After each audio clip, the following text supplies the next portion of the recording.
I think single-handedly it's been one of the most important things for me in this industry, in this job, and allowing me to perform to a high level compared to when I didn't incorporate it in my life, compared to when I do now.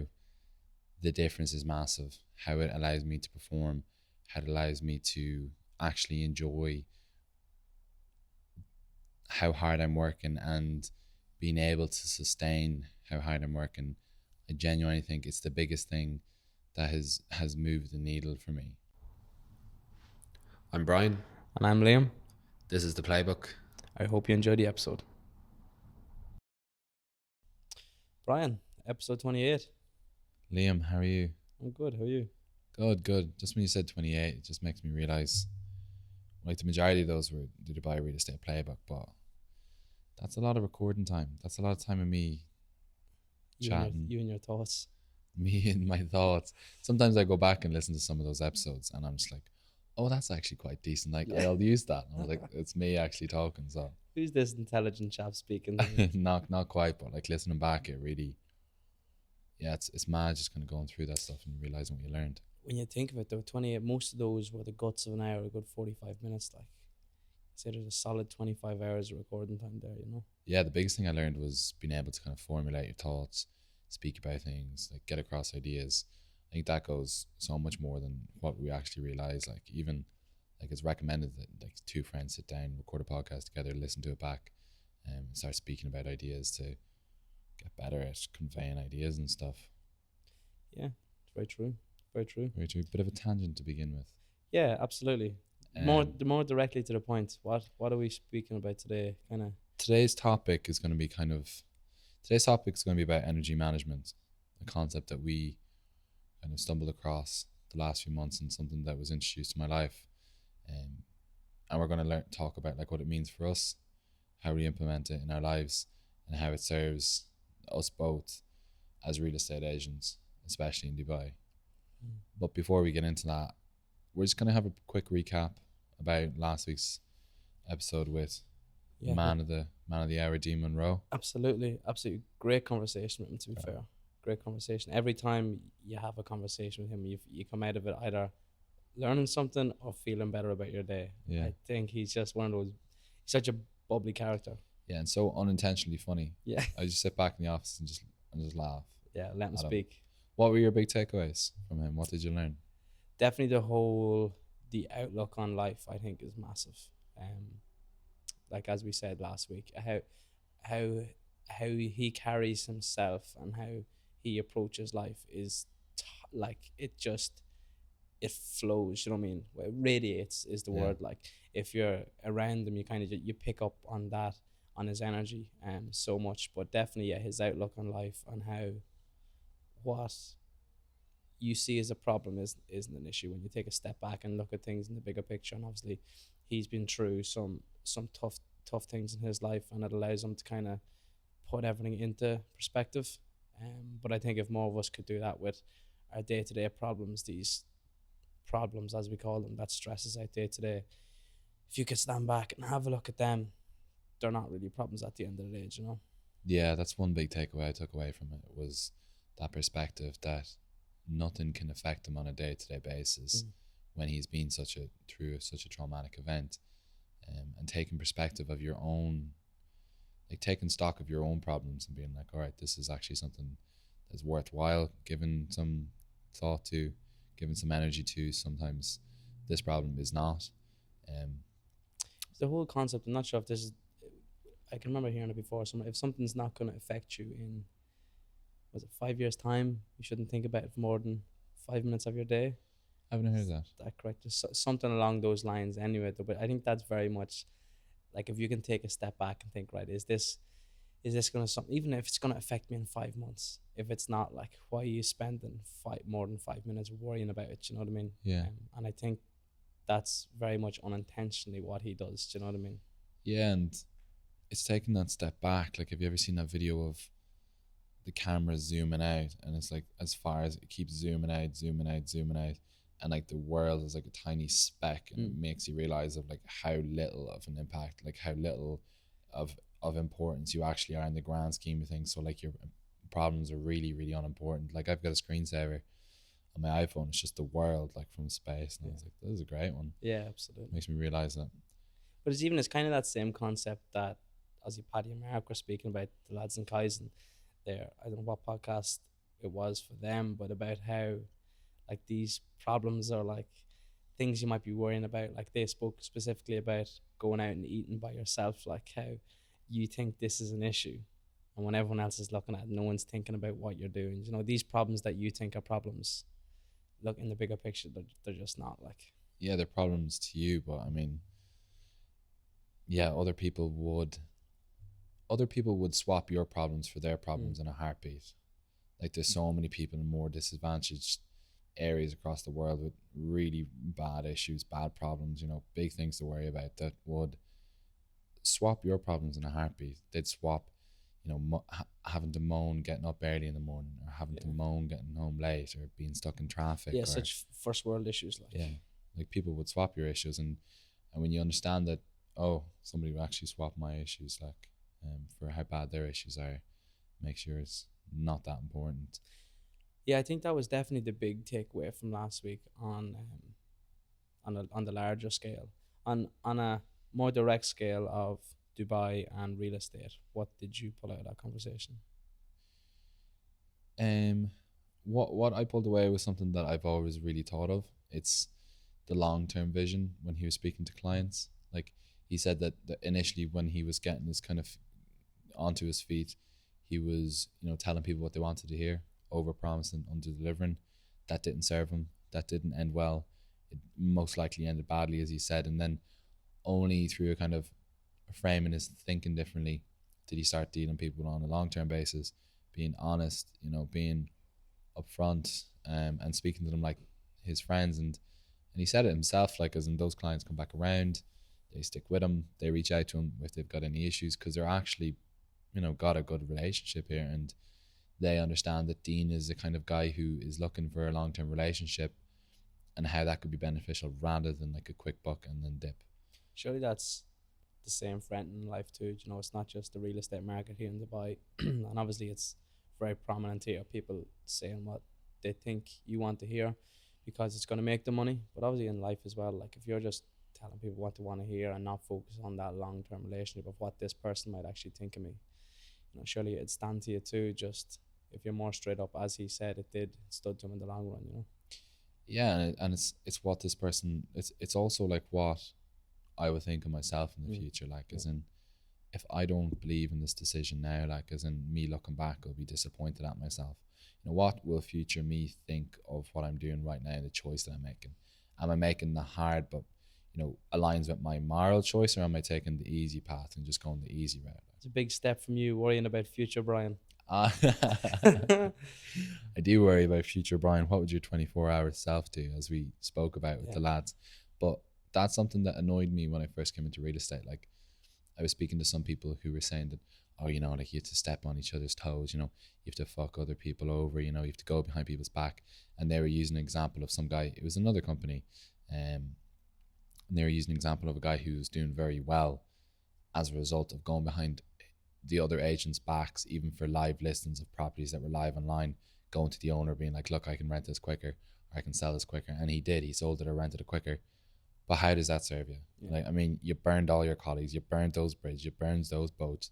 If I was an owner and you've gone behind one of your colleagues' back to speak to me, I'm not going to trust you. No, absolutely not. Like, I'll let you rent my property, but like, I'm not going to trust you. And it's short-term gain, long-term failure. Yeah. Maybe even if it's not worth it. Like, absolutely not. You still, at the end of the day, you still have to come home and think, I'm after screwing another day that someone else screwed over today. Like, but it's not even that, because you'll be able to sleep at night, but you don't understand how much you're impeding yourself for a short-term like reward or short-term gratification. And like, why do you think it's so prominent here in Dubai? Is it because you can make a serious amount of money quickly, that people feel, okay, I need to make this as quick as possible, and this is the quickest way to do it? Number of factors. It is the amount that people can make really quickly. It's the fact that they're in a mind frame of, I'm here for a short period of time. But most importantly, I think it's the fact that people aren't on any wage, and it's like this heightened state of anxiety where I will do whatever is required to pay my rent, which Fight or flight type of thing. yeah, which is understandable. Like humans do irrational things, especially when they can't cover their own. It's like the whole Maslow hierarchy needs. It's like if they can't, provide like a roof over their head, like they can't even start to begin about bigger problems. It's just like, I'm covering myself here. I think that is a cop out too, though, because there would be lots of agents out there that are very comfortable and have a nice car, and I'm sure they have an apartment well paid for, True. and still be quick to snake you out and put a knife in your back. So True. you can It's a justify it case how by you want. yeah, it's a case by case basis, but I definitely think people do more irrational things, like and more unconsciously than they would realize. Like, as in, yeah, some people are just fucking people over just because they're so used to it at this stage. As I said, you're only as good as your word. Yeah. So like if that's how weak your word is, and you're burning bridges, what do you think of yourself? Yeah, your whole word thing. That's yeah. People don't live by the word. I found out when I moved here. Yeah, especially in real estate. Absolutely.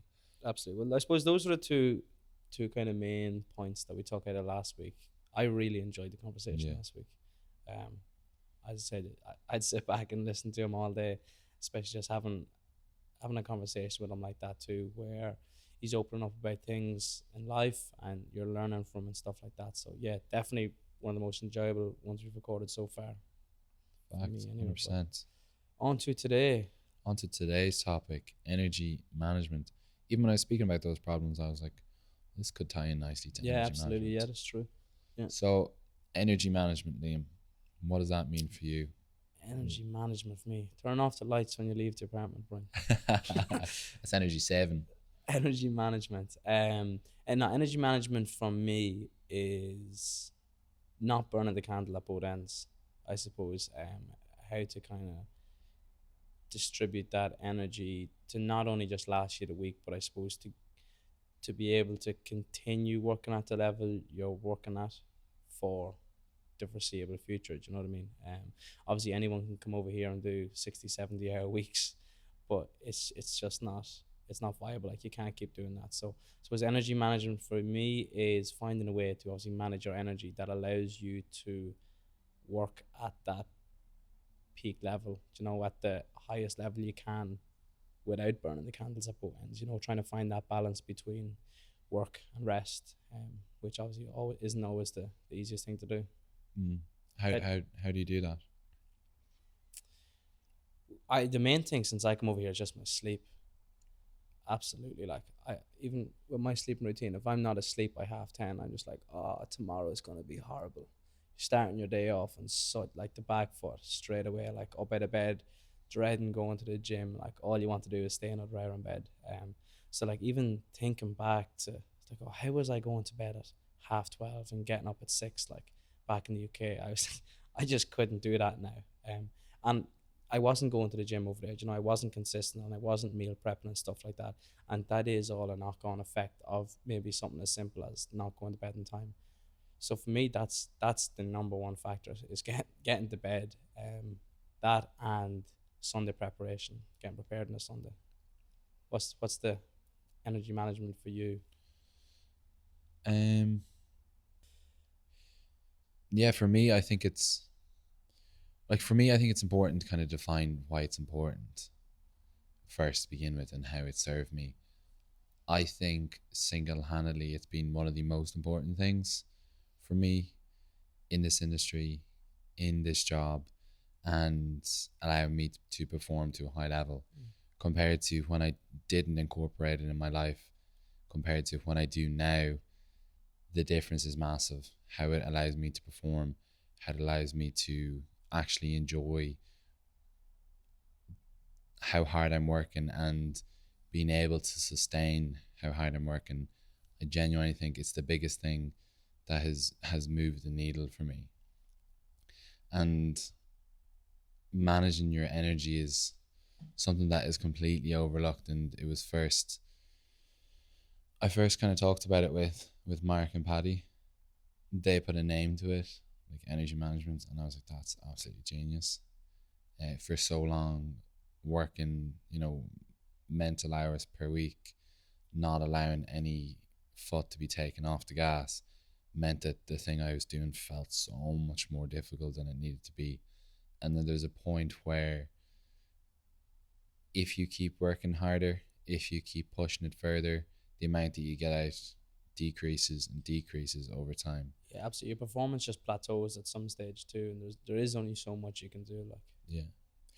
And then like energy management means for me, it's choosing where and what I invest my time, energy, and emotion into, and being really specific and picky with that, and being ruthless with my time and my downtime.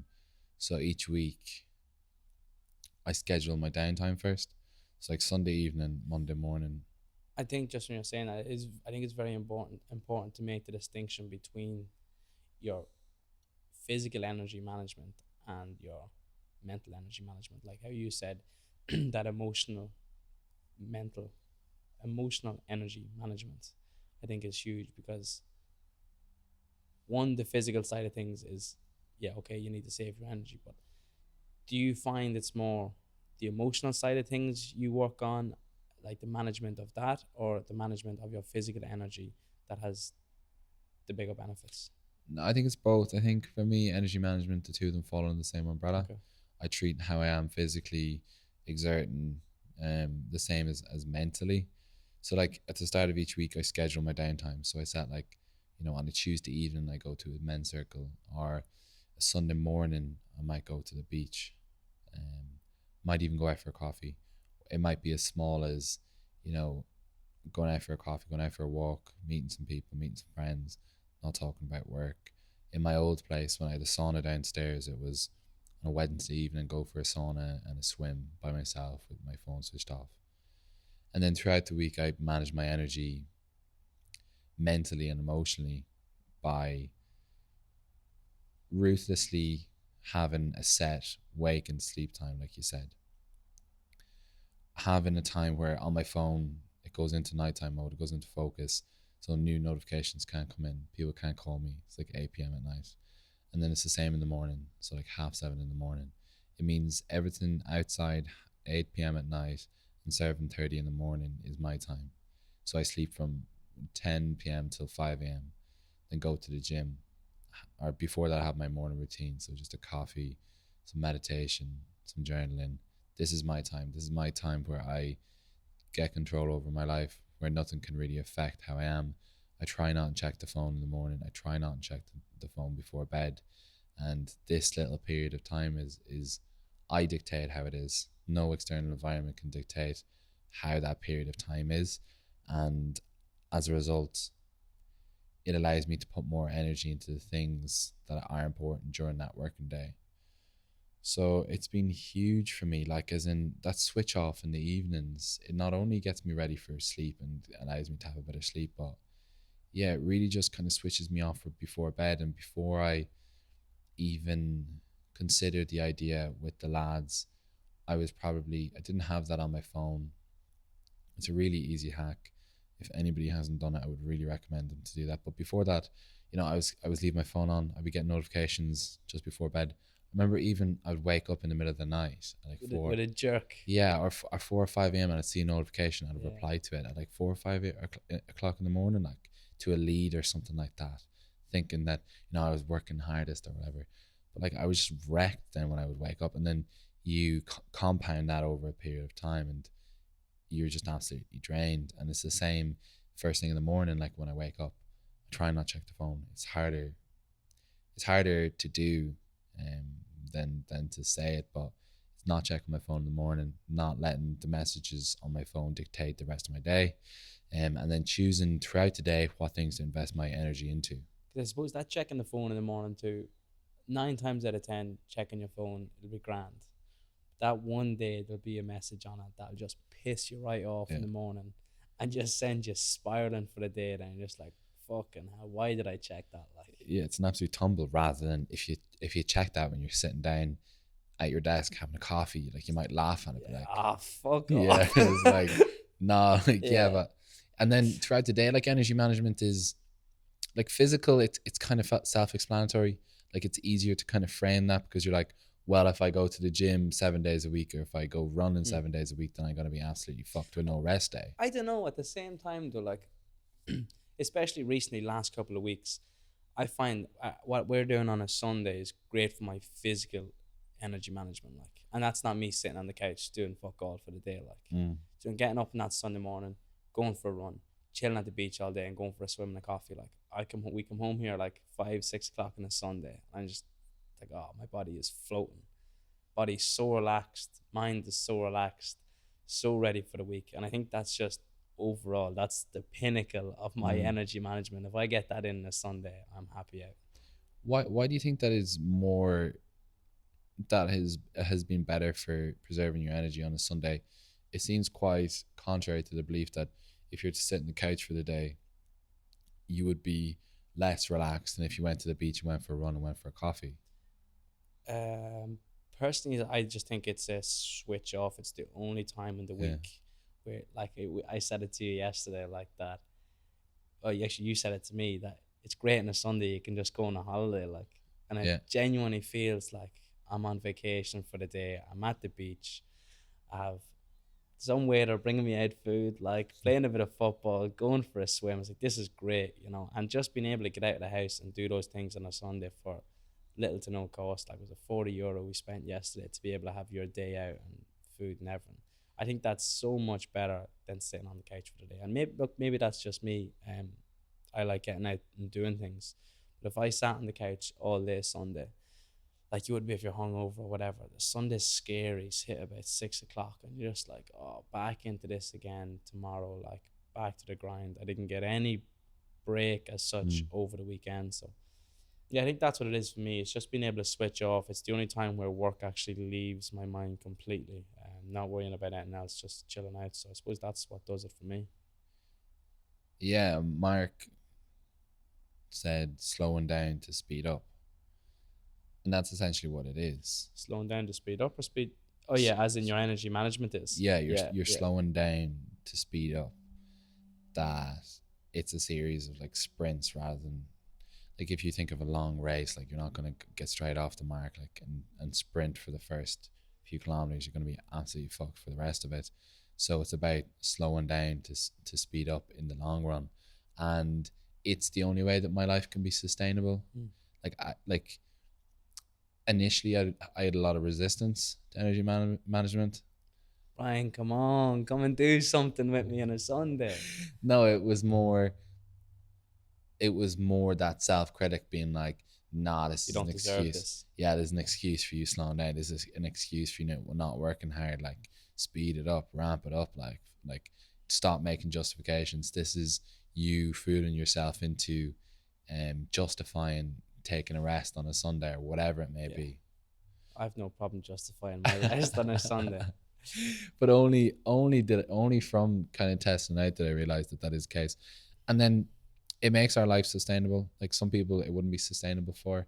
I mean, who like, if you told me a few years ago that my energy management would be needed on a Sunday of going out to a beach because I've been working like 5-6 days, 50-60 hours per week, getting up at 5 a.m. Like it's outrageous to say that, but like, it makes it enjoyable. And I absolutely like love my Monday to Sunday. Like, even just looking forward to that. And it's not like we're living for the weekend, we're not looking forward to it, but it's just something that's coming up along the way. Like, as in, this is our downtime for, we can hit the ground running, where we're chomping on the bit for a Monday. I think it's the right way around too. Like, as you said, the Monday to Sunday, it is great. Like, as Dean was speaking about, you don't know what's going to happen any day. I think that is a big part, like what's going to happen today. But I do absolutely massively look forward to that Sunday. And I think it's not a bad thing, you know. Before, with me looking forward to the weekend would have been like, yes, out in the piss now. End up spending half a week's wages, dying all Sunday, and then you're regretting, you're dreading your Monday to Friday. Whereas here, yeah, I'm buzzing for my Sunday, but that sets me up to be buzzing for my Monday to Friday as well. What's the change for you in not drinking on a Saturday? Like, obviously we're going a period of time without drinking now. Like, how have you found that? Have you found that for energy management? Absolutely. I think it's not only it's hard to explain. It's not only how bad you don't feel on a Sunday morning, but how good not feeling that bad makes you feel. Do you understand? Like how you can wake up on this Sunday morning and be like, I feel great because I don't feel bad. I just don't feel physically great, you know? Yeah. If that makes sense. Kind of. So you feel good for About not feeling bad. Yeah, exactly. That's a better way of putting it. Okay. Yeah. But I know being able to get up and have a run, a coffee, and a swim done before 10 o'clock on a Sunday morning. Like we'd be at the beach hours and hours and hours, and you look down and it's like, oh, it's 2 o'clock. Yeah. It's great. It makes you feel like you've got a fourth day in your weekend. Yeah. Or a third day in your weekend. But that's the big thing for me, being able to get up on a Sunday and get so much done. And I suppose it's whatever you want to put them, wholesome things or whatever on your Sunday. Things that recharge, like. Yeah, things. Like, things that benefit you rather than things that are taken away from that energy. It's important to look at that, like, each week, right? What's one thing that drained my energy? What's one thing that gave me energy?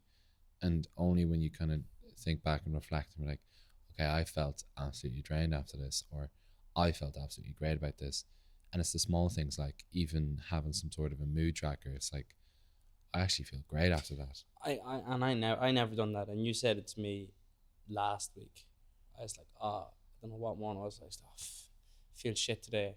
And you're like, what's it making you feel shit? I was like, whatever, X. And you're like, oh, just make note of it and don't do it. And I was like, that makes so much fucking sense. It's like, why did I never think of this? Like, it's like, well, that doesn't make me feel good. I'm not gonna do it anymore. Yeah. But it's examining your life like that. Yeah, it's just taking note of, okay, why aren't I feeling good? What made that happen? How can I cut it out? But this is the beauty of it. It's like living with intention. It's looking at yourself through a different lens. It's being self-reflective and understanding that it's interesting. It's so fucking interesting to me because, like, you can influence the way you feel and the way you perform just by taking stock and pointing to things that serve you and that don't serve you. Like, it's the same with the Whoop that I'm wearing. I can see the things that help me with sleep and things that take away from it, and I can change that and then feel different because of it. It's like, that is such a cheat code. Yeah.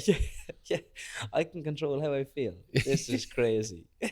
But it is though, like, and obviously you still have your good days and bad days, but being able to minimize the chances of having a shit day, it's massive. And I think there's so many people that just think, oh, I wake up today, is it going to be a good day or a bad day? I was the very same, and just leaving it to chance instead of the universe, doing the things that increase the chances of it being a good day. Like, you're still gonna have your shit days and all the rest, but that's what I love about it. Like, that's what I love. It's like, it's not being left up to chance anymore. Like, this is what happens when you buy a Whoop.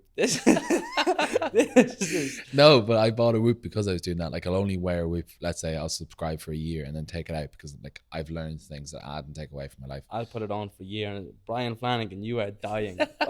What's going wrong with your body? Where is your heart rate going?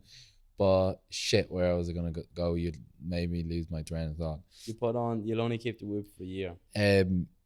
Yeah, but it's one step further than that. Is like when you're able to control that and not leave it up to chance, it's so empowering. And one step further is, I can actually control the way my life is going in terms of trajectory.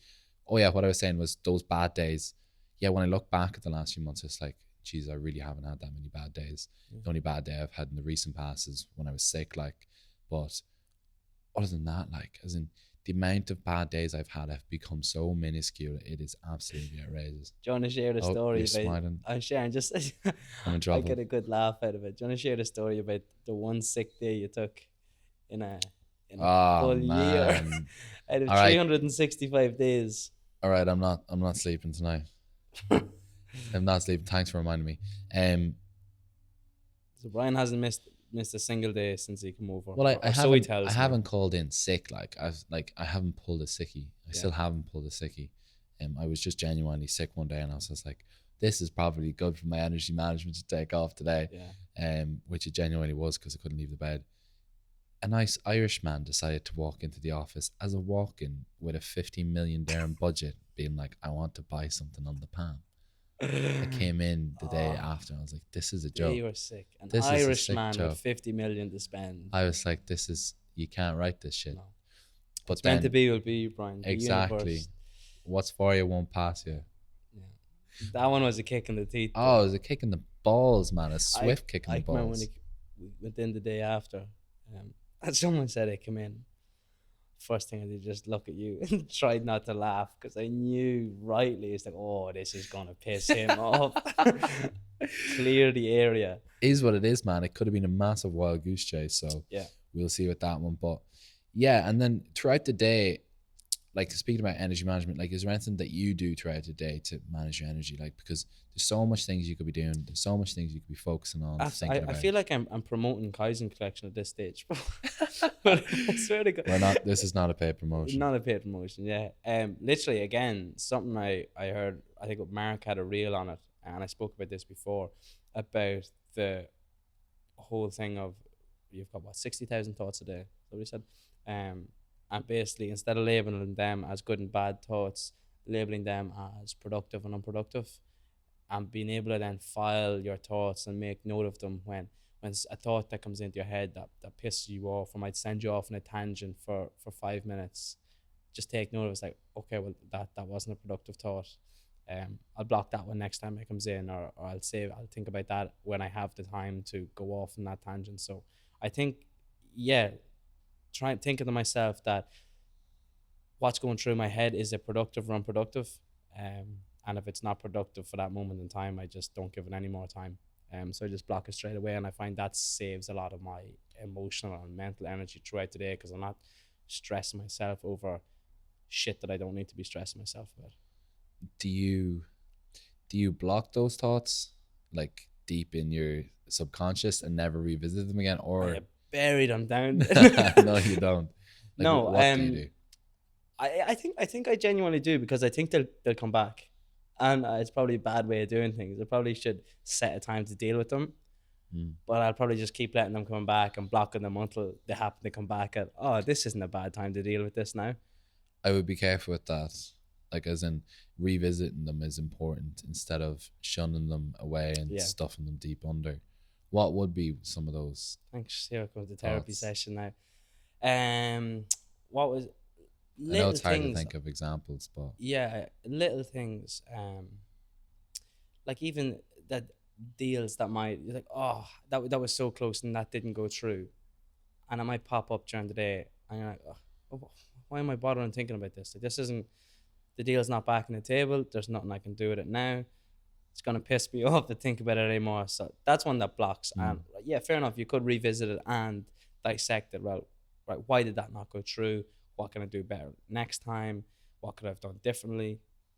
And I suppose I would visit that if I had the time and it happened to go back. I don't intentionally go back and visit those thoughts, but things like that, piss me off, or things like even little things like, oh, I wonder what the alpha is doing at home.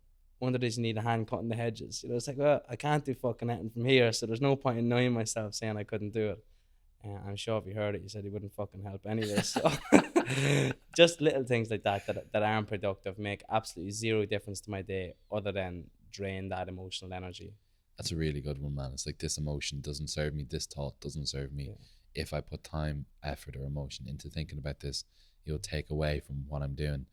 Like, each of them have a cost. Like, these thoughts, these emotions, these, mental kind of scenarios I'm going through, this has a cost, an energy cost. And I'm not willing to sacrifice what I'm putting into work and sacrificing for this thought. I might think about it later. I might mull through it over the next few days. Like, that's what I've done with deals that have fallen through. Just mull over them the next few days. Maybe write about them just in what I've learned in the 5-minute journal in the evening, and try and kind of even speak through that whole experience. And yeah, it's important working through those thoughts to speak them out loud. Yeah, absolutely. Not internalize them, but I think that's a really good one, man. That is. You spoke about, I know we didn't delve into it too much, about closing those loops and how that's a big thing for saving your mental energy. And it's something that I don't do, that I just don't feel the need to do it, but it's obviously something that helps you, keeps that anxiety at bay or whatever. Like, I know you spoke, close the loop is just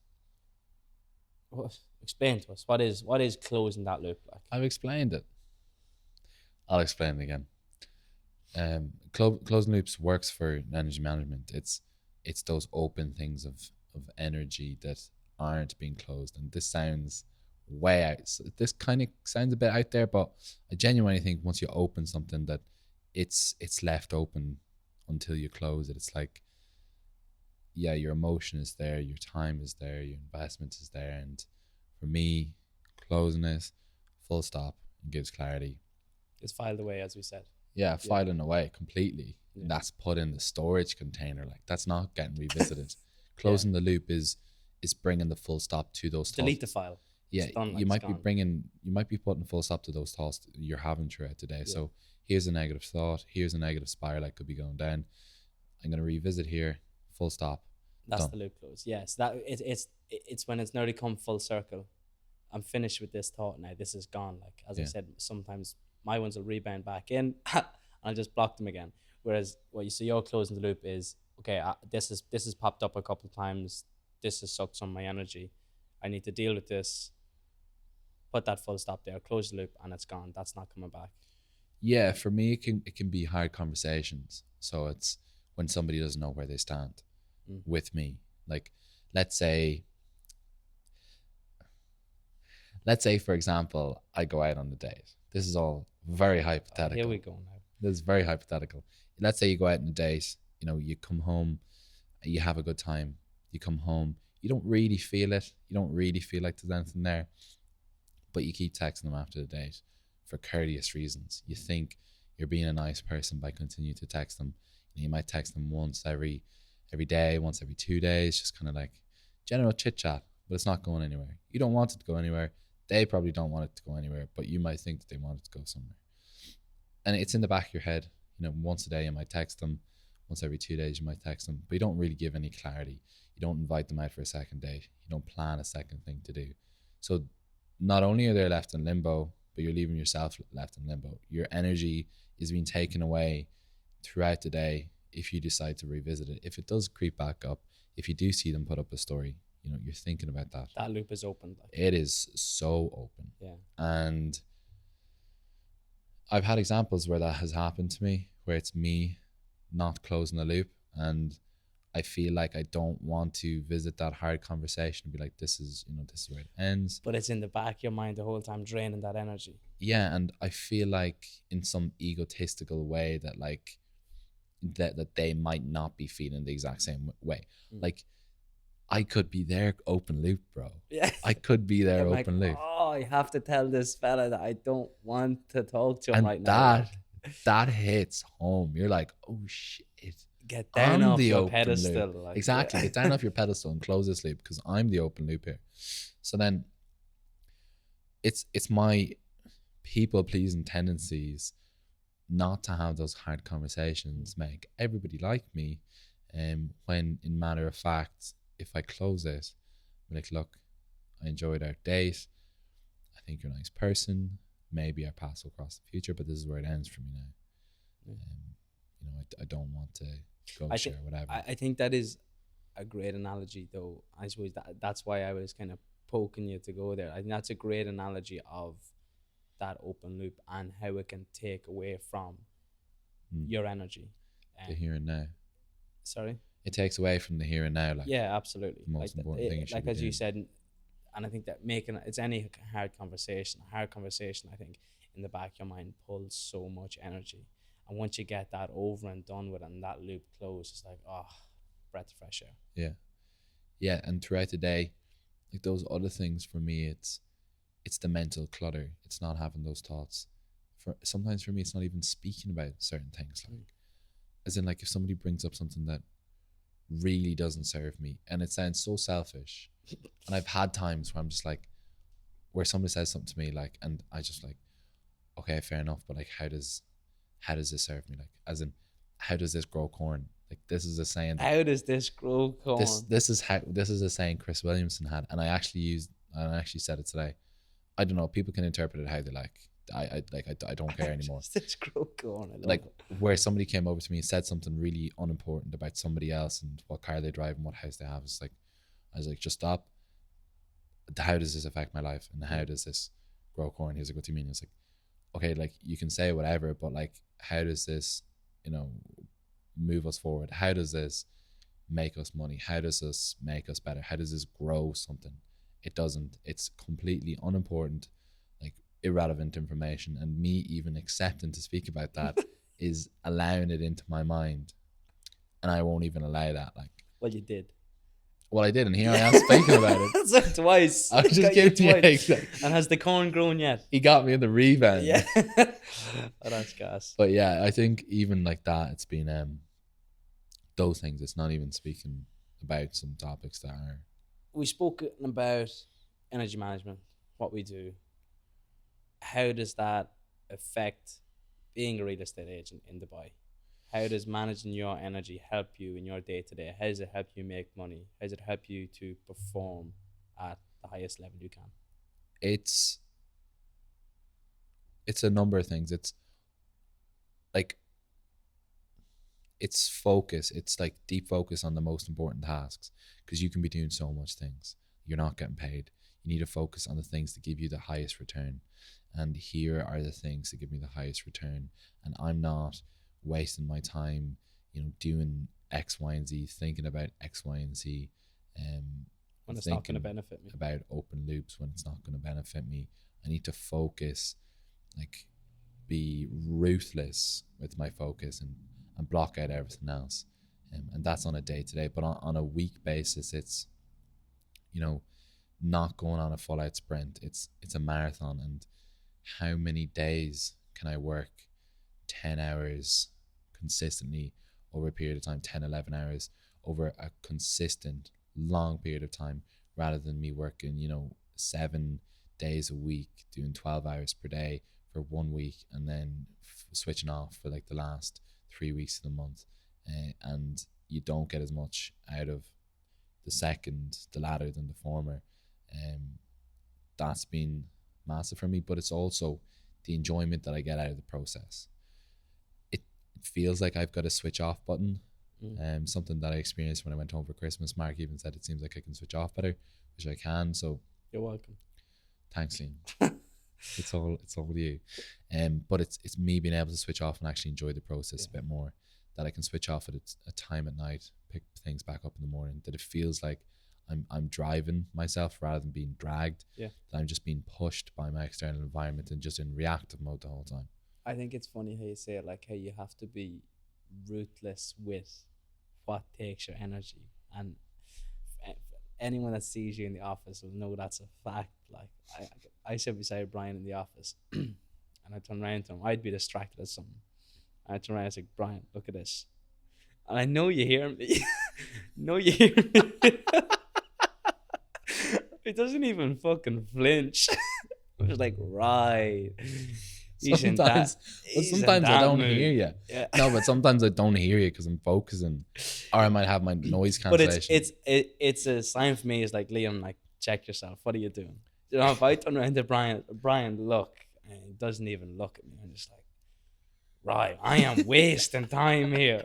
I need to work. This is a distraction. But that's what, man, I genuinely think that was been one of the things that moves the needle for me. Like, as in, it's been a running joke in the office that don't interrupt him while he's over there. Like, and once that timer's on.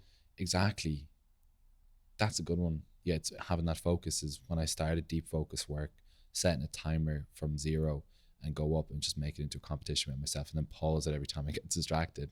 Yeah, as I was saying, it's such a fuck you, like in the most unintentional, it's such a passive aggressive thing. Like when you've got that timer set and someone comes over and asks the question and it's just a slow head turn, the AirPod out, stop the timer and just, yes. And it's like, oh, you're busy. I don't want to disturb you. And it's kind of like, well, you've disturbed me now. So ask your question and the question's asked. And then the headphones back in and the timer's back on. But you'll do it once and you won't do it again because it's just such like you're locked in.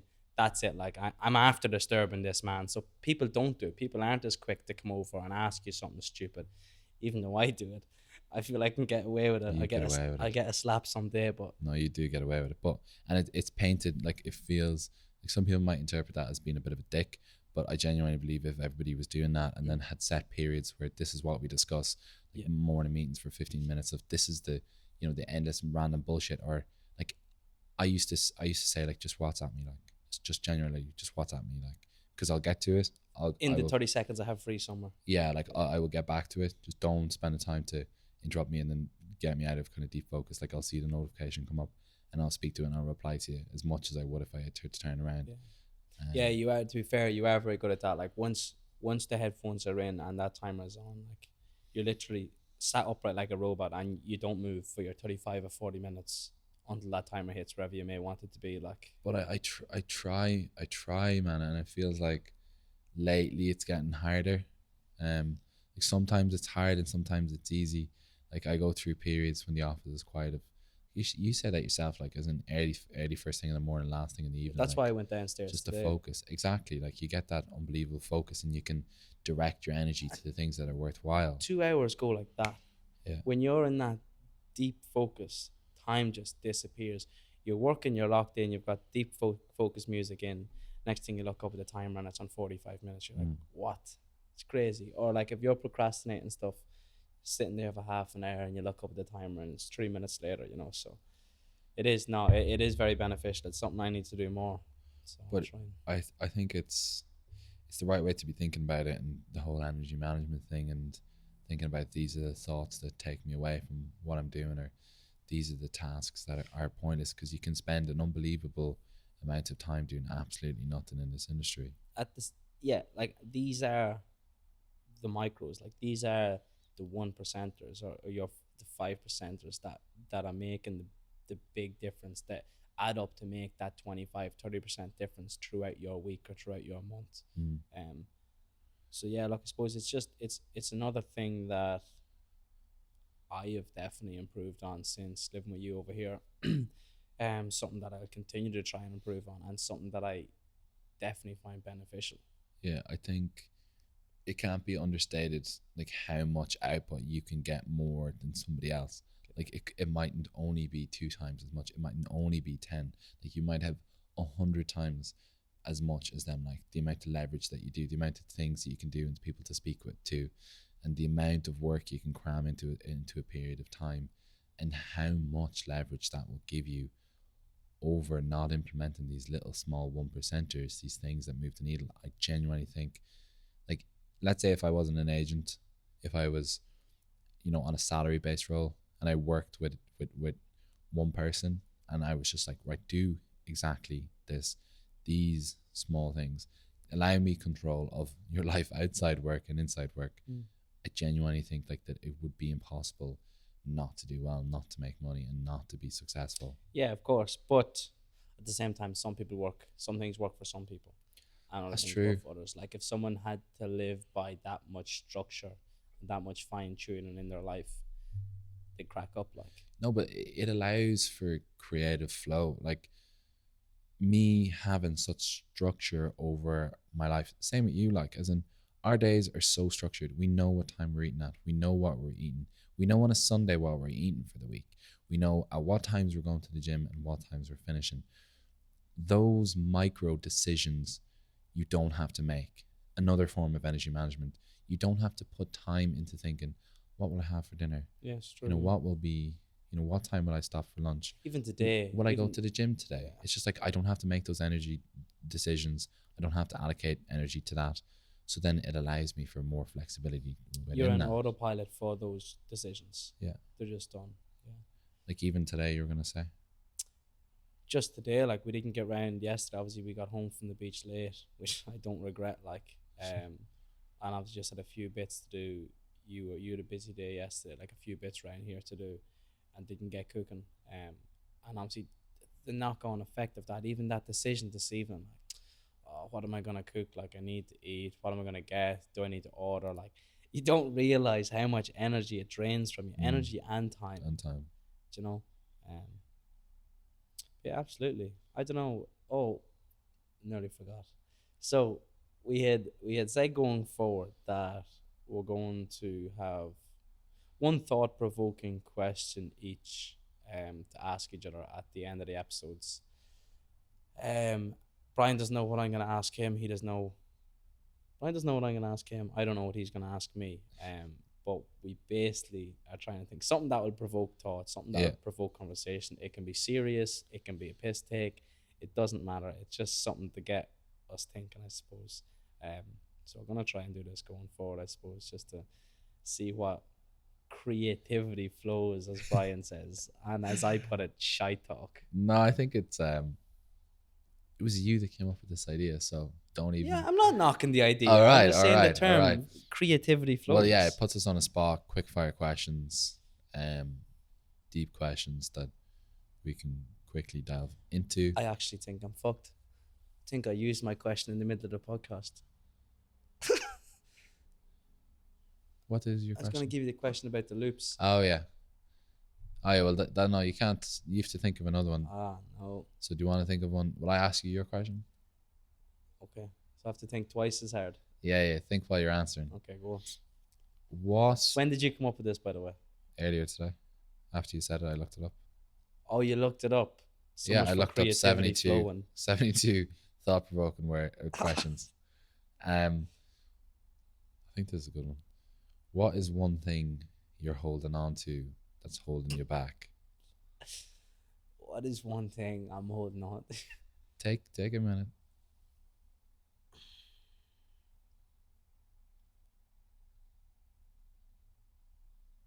Oh, I think I have a good answer for this, you know. It's not going to be smart. No, it It's doesn't not have. good. I'm not gonna give you a smart answer, Brian. It's no definition of good. What is one thing? I think the fact when I like when I was younger, I was like, oh, I'm gonna make it somehow or the other. Like, I'm gonna make it work, and I think that mindset is still buried in my head somewhere. And I suppose there's benefits of it, but there's definitely negatives of it too. Like, having that deep down in your head, oh, everything's gonna work out. Like, this will be fine. Like, whatever I want, I'll get it somehow.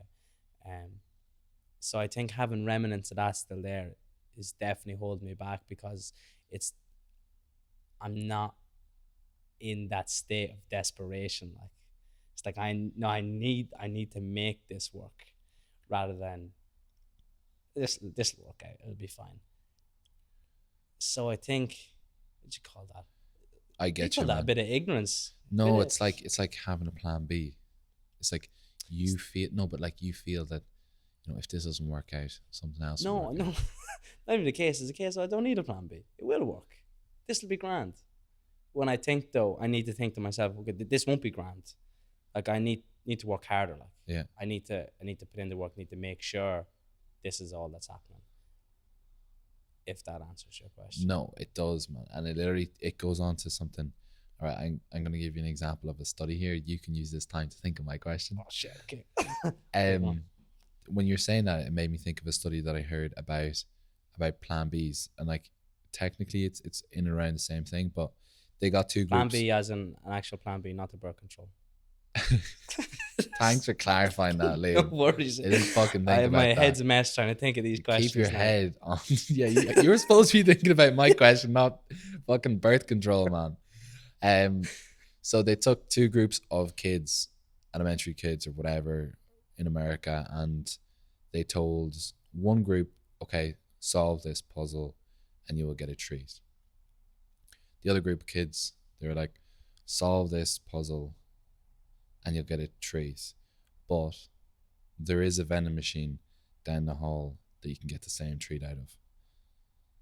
They measured how hard they performed on the task, the two groups, and the people who were told that there was another option, there was a plan B, that they could get the thing that they were going to get rewarded for just down the hall, worked significantly less than the group that didn't realize that there was a plan B there. So it's taking that into your life, that the reason as to why the other group worked harder is because they could only see the reward for the thing that they were going to do. They didn't have any plan B. They were never going to get this reward unless they figured out the task. So you best believe that they were going to figure it out.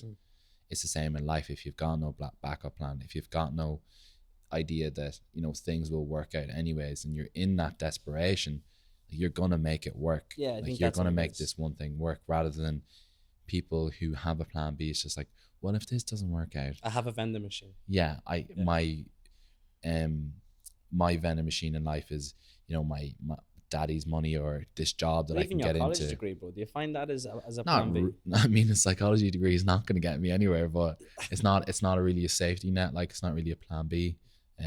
So it's like, yeah, not having that. Like, it was You're me never and, gonna be homeless. Like, yeah, yeah, but like, it was the same with me in university. It's just like, right, this is my one shot. I don't care that I don't like psychology. I know that if I drop out, I'm not affording going back in and choosing another one. I don't have the luxury. So you best believe I'm gonna make this work.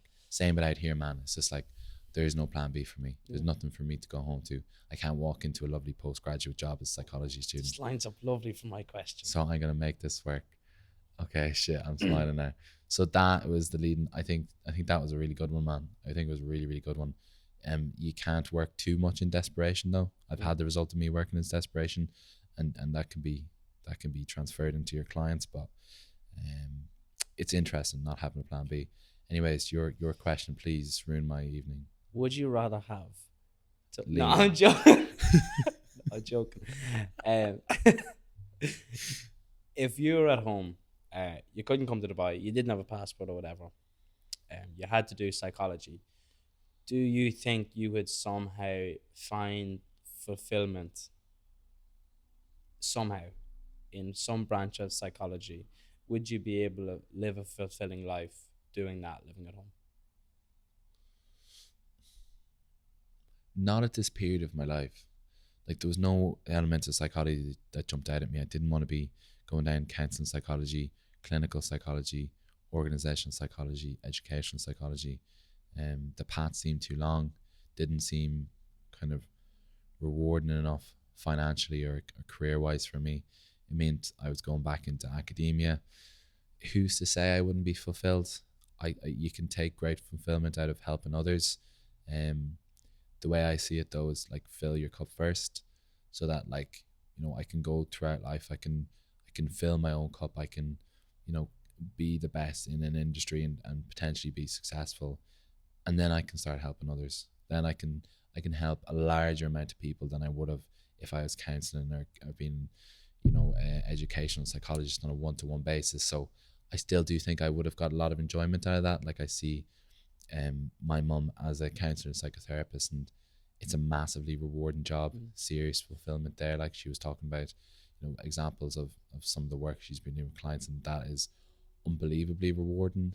I think my perspective has changed on it. I think too, though, if that's the situation you're in, if you didn't have a passport and you didn't have another option, that's exactly what you had to do. You I missed that part of the question. I don't have a passport. Yeah, you stay in Ireland and do it. Oh, I have to. Yeah. I don't have a passport. No, you don't have a chance. That's what I'm saying. Would you be fulfilled doing that? But I was coming back with, I think you would find the way to find the best in that. Do you know what I mean? You mightn't like it at the start, but I suppose you'd make the best of the situation. You'd play the hand you were dealt. Yeah, nothing to compare it with. Yeah, true. Like, I'd be like, well, this is Oh, no, it. I'd be rubbing it in your face. Like, I'm over here doing this. I wouldn't know you. I wouldn't have got to Chicago to even have met you if I didn't have a passport. Oh, that's true. There you go. God, that would have been a different life. That Not going to say better or worse. Different. I was thinking about not going on that to Chicago. Like, who would I have shared a bed with, man? And you give out to me for telling people that we shared a bed for a summer. Well, you've already given it on the podcast now. I haven't said secret. it. You were the one who said it there. Sandy feet over here. Sandy feet McGee. Don't put your blame of your sandy feet onto me, lad. Listen, leave it out. God, I tell you, I would have had a better night's sleep if you didn't go. That's for sure. Story for another day. The story for another day is right. We are edging onto the hour mark. Yeah, absolutely. Good chat, Brian. Thanks, Liam. Thanks for that. I suppose, yeah, we're going to try to do every second week with a guest, and maybe with ourselves, chit chats in between. Hopefully people are taking some sort of value out of that. I'm taking value out of it. That's the main thing. That's the main thing. Me. Yeah, it's all about me. We all live in Liam's world.